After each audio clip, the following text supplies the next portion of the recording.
Overview of Genesis chapters 10 through 11. The rebellion at Babel and dispersion of nations.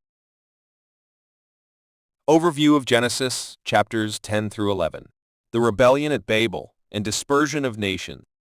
Genesis chapter 10, verses 1 through 32.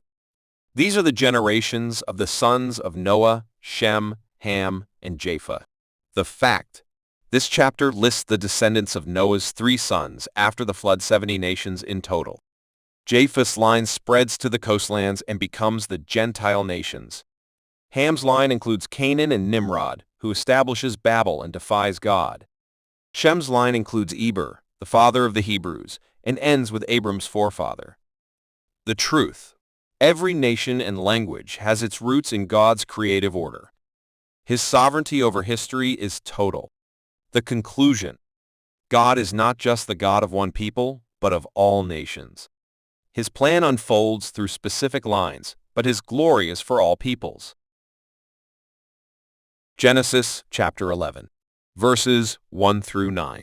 Now the whole earth had one language and the same words.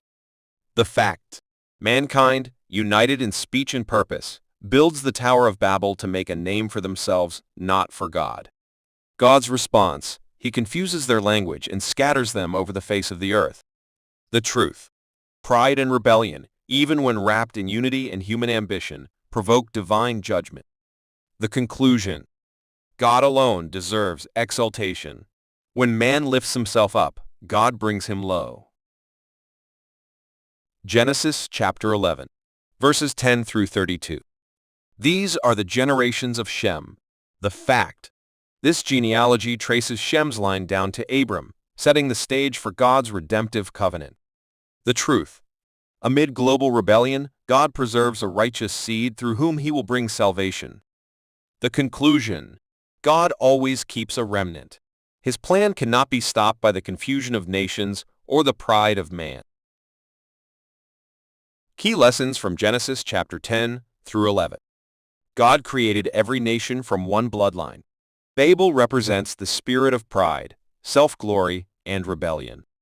God confuses man's plans, but preserves his own line of promise.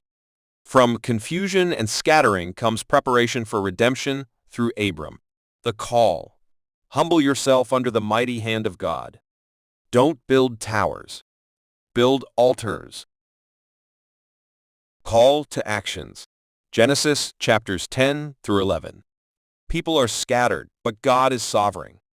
Is there any area in your life where you're trying to make a name for yourself instead of exalting God? How do you respond when God confuses or interrupts your plans? Do you yield or resist?